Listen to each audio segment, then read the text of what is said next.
Before we get into the video, guys, I have a new Discord server. The link to join this will be in the description. We will be able to talk about different stuff with college basketball and do Q&As, and I'll announce my videos and stuff like that. So make sure you click the link to join the Discord server. Let's get into the video. March has arrived, and it's time to score big on the nonstop action with MyBookie. MyBookie is the best place for you to cash in on the insane buzzer beaters, huge upsets, and white-knuckle finishes. They offer live betting on every game, bracket challenges, national championship futures, and more. You can bet on almost anything, including the Democratic nomination, the presidential election, even the name of the next pope. As you can see right here, you can vote for Donald Trump or Bernie Sanders. You can bet on them. MyBookie caters to all players. Whether you research each matchup or you fill out your bracket based on the mascots, MyBookie has something for you. Join now and start winning today. Visit mybookie.ag up in the search bar and use promo code SuperCeltic24 for a 50% deposit bonus. That's SuperCeltic24 for a 50% deposit bonus. Bet big, win big with mybookie.ag. Sup guys, it's Alex here, and welcome to the March 11th edition of the Bracketology Update. We are now only 4 days away from Selection Sunday, and I am so pumped. From the start of the tournament, it's my favorite time of the year, only 4 days until I literally cannot wait. Today I will be giving my predictions and just kind of analysis on Andy Katz's 2020 Bracketology. In the past, I've mainly focused on Joe Lenardi's, and I've thrown Jerry Palm in there a couple of times. But Andy Katz is paid by the NCAA, and he's paid to run like the March Madness accounts and do all the podcasts and give analysis with like the Power 36 and all that.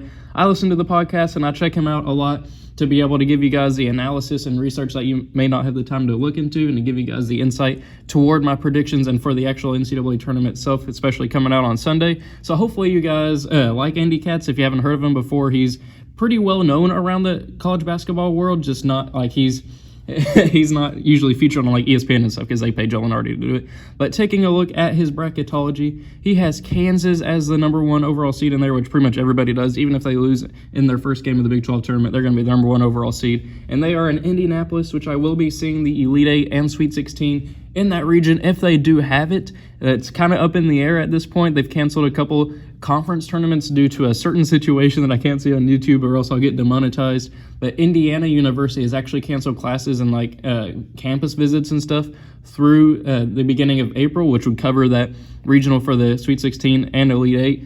But I think yesterday the chair of like the tournament committee or something, or Mark Emmert, the NCAA head, said that the tournament's going on as planned as of right now, but it'll definitely be something to keep an eye on. And hopefully it doesn't get canceled because I'd love to see the games, and it'd be really weird if the actual tournament was held without fans or even canceled, which would actually really suck. But taking a look at the rest, we have Gonzaga, who won the West Coast Conference last night. They are now the number 2 overall seed. They are in the West Regional up there in Los Angeles, so that's why they're kind of moving across the bracket. And we have Baylor being the 1 seed in Houston, and then Dayton being the 1 seed out east in New York City. And just kind of taking a look around the bracket, kind of some prize things. You can't see the movements like you can with ESPN, but I like to kind of take a look and show you guys a couple things that I'm surprised by. Up here in the Midwest Regional in Indianapolis, I think Kentucky's good there as a 2 seed. If they win the SEC tournament, they'll probably remain a 2 seed. But if they lose, they could fall down to a 4. And Joe Lenardi said they could fall down to a 5 if they lose in their first game of the SEC tournament. I don't think that'll happen. I think the lowest they'll go is 4, but it was just kind of weird for me to see dropping from a 2 to a 5. I don't think that'll actually happen. Then taking a look at the East Regional, I really like Illinois there as a 5 seed. I think that's probably appropriate for them. I think 5 is the highest that I've seen here with Andy Katz. I've seen them all the way down at a 9 or a 10 and a couple others. I think they'll probably end up being a 6 if I'm being honest, maybe 7 at the lowest. I think 5's a little bit high, but I really like them there, and I think they're getting a lot of recognition. Then over here in the West Regional in Los Angeles, if we take a look over there, we have a surprise team in Marquette falling down to an 11. As I mentioned in the couple bracketologies previously, they are now on the bubble. They've lost like 7 out of their last 8 or something, but that's definitely something to keep an eye on. They're really underseeded there, and they could make a run if the matchup is correct as an 11 seed. Then over here in Houston, kind of taking a look at that, we have a matchup that I am mouthwatering on, and I am so torn. If you guys are taking a look at it, it is that 6 versus 11 matchup. Ohio State and East Tennessee State. Ohio State, I put in the Final Four just yesterday in my bracketology, and then East Tennessee State. If you've been watching my recent bracketology updates, you know how high I am on them. I think they're the best sleeper team in this tournament. They're already in the tournament. They won their conference, but I'm so torn with that. East Tennessee State, I think, could make a run to the Sweet 16 or possibly maybe Elite Eight with the right matchup. But I could also say the same thing about Ohio State. That one's probably kind of like Wofford and Seton Hall in the first round last year. That's probably the matchup to watch if that ends up happening in the actual selection itself, which would suck for me. But looking into the actual, before I make my actual predictions and stuff, I just want to let you guys know about the NCAA tournament ticket giveaway I'm doing. If I hit 5,000 subscribers by March 17th, which is now 6 days away on Tuesday, I will be giving away 2 NCAA tournament tickets to the first round. There's going to be 2 separate winners getting one each. So make sure you're subscribed for that. Details on how to enter the ticket giveaway are down in the description below. All you got to do is just subscribe to the channel.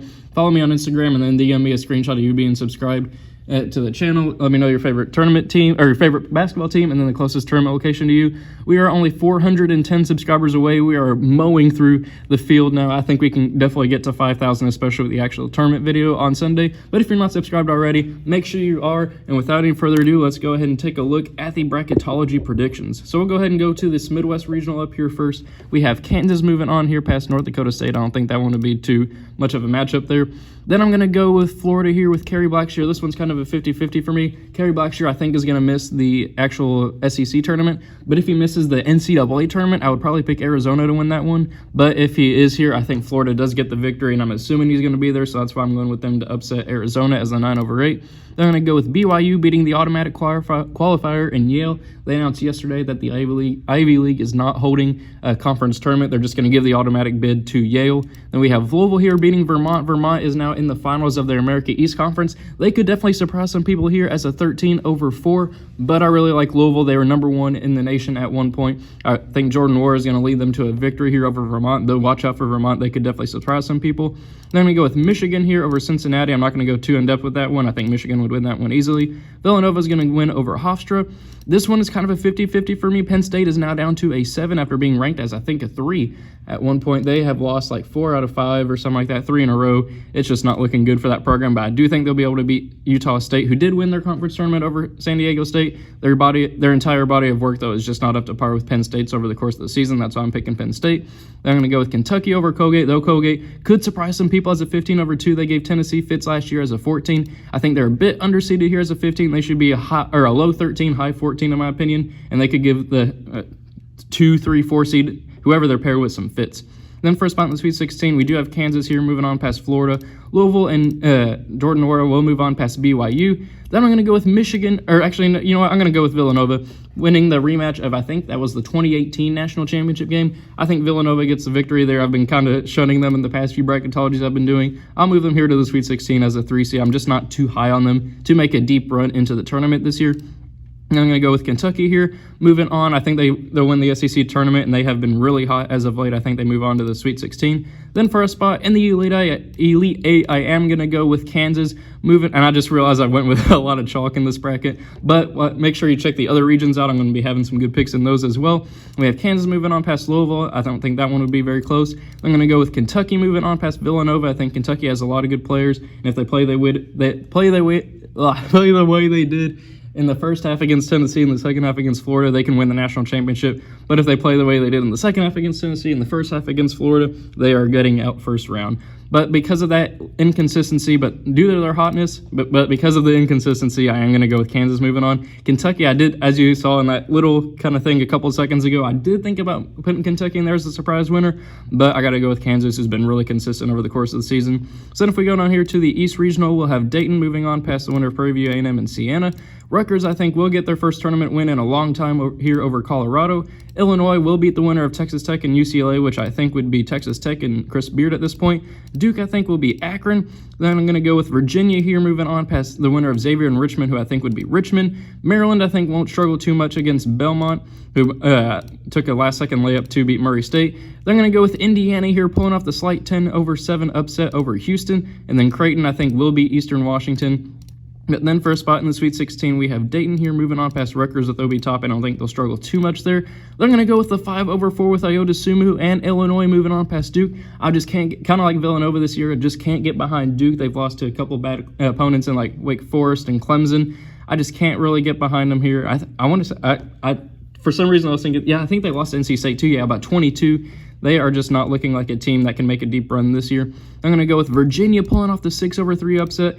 This one, a lot of people were debating in the comment section in the last video I did yesterday that this matchup could go 50-50 either way. I think Virginia will end up winning this game. I think they get the 6/3 here over Maryland. Their defense is absolutely fantastic. They're the best defense in the nation, and I think they'll give Maryland fits. They're going to go with Creighton here, moving on past Indiana, which sets up a really good offensive versus defensive battle there with Virginia and Creighton. But up first, we have Dayton here, moving on past Illinois. And then I'm actually going to go with Virginia pulling off the 6/2 upset and move on to the Elite Eight as a 6 seed. Virginia has been really hot as of late. I think they've won like 9 out of their last 10 or something like that. And they won the championship last year with that defense. But I think their run is going to come to an end in the Elite Eight, and Dayton is going to end up winning that game over Virginia, though that's nothing to scoff about if you're a Virginia fan. Making the Elite Eight as a 6 seed is definitely something to be proud of. But then if we take a look over here at the West Regional, we have Gonzaga moving on past Winthrop. I don't think they struggle too much with that one, obviously. Then Arizona State will be Oklahoma.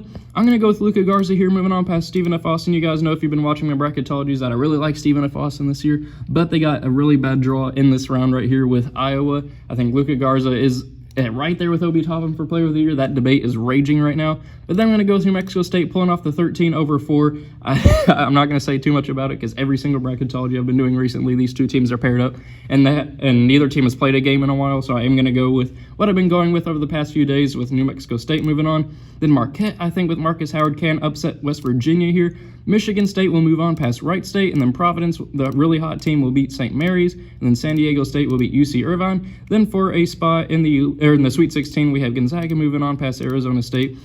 Iowa and Luka Garza move on past New Mexico State. Michigan State will be able to hold off Marquette, and then Providence, I think, can pull off the upset here over San Diego State and move on to the Sweet 16 as a 7/2. San Diego State is just not looking too good as the season ended, and then Providence is on a really good tear, kind of like similar to UCLA.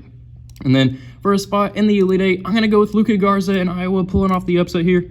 They are going to be battle-tested in that Big Ten coming out of it. I think in my video I predicted that they make the Big Ten finals. I think that they can beat Gonzaga here and move on to the Elite Eight as a 5 seed. Then I'm going to go with Michigan State moving on past Providence, which sets up a Big Ten final rematch from a Big Ten predictions video in this Elite Eight with Iowa and Michigan State. And as the winner, I am going to go with Michigan State like I have been in the past few bracketologies I've been doing. And Michigan State is going to move on to the Final Four as a 3 seed. I think they're one of the best teams in the nation, and they were preseason number 1 for a reason. But then if we check out the South Regional, we do have Baylor here moving on past the winner of Robert Morris and NC Central. USC with, I can't even pronounce his last name. Somebody wrote it in the comment section below because I couldn't remember what his name was, but he's like the center for them. He's a potential lottery pick. He's a freshman. It starts with like an O or something like that. I'm not even going to try to say his name because I know I'm going to bungle it. But then we're going to have Auburn here moving on past Liberty, though Liberty could definitely pull off the upset there. I think Auburn's talented enough to hold off them. Then Wisconsin, I think, will beat North Texas, won't struggle too much there. Then as I mentioned earlier in the bracketology, or in this video, this matchup is, I'm completely torn on this one.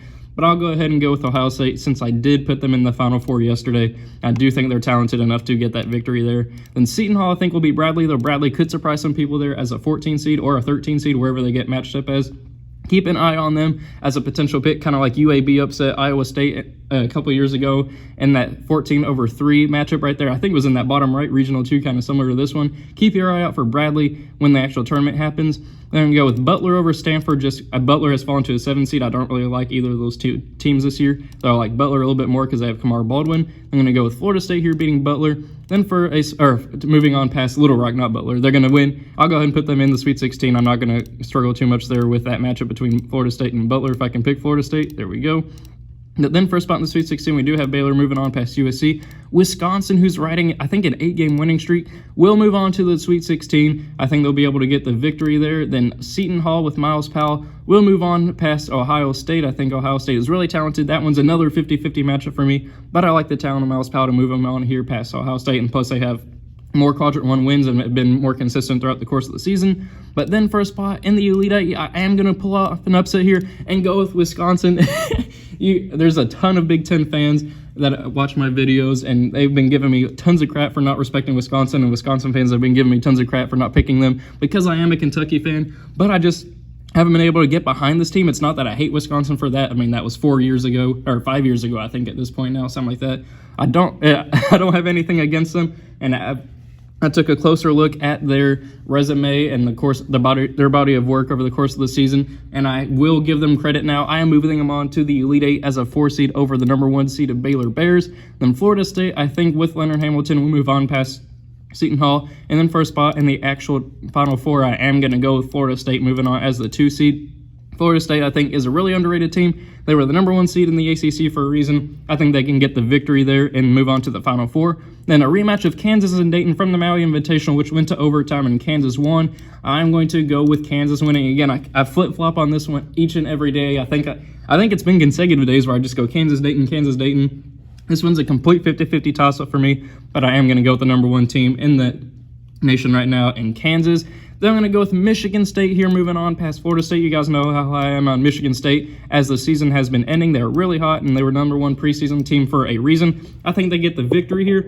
And then to win the actual national championship itself, I am going to go with Michigan State as the 3 seed. I've been picking them to win the championship for most of my recent bracketologies. I think they can definitely do it, and I think they're the best team in the nation right now. So thank you guys for watching. I hope you enjoy it. Be sure to leave your own your reactions to my predictions and your own predictions in the comment section below. Make sure you subscribe to the channel and enter that tournament ticket giveaway. Make sure you join the Discord link, and make sure you deposit with my bookie.ag using the promo code SuperCeltic24. Thank you guys for watching. I hope you enjoyed it, and I will see you all later.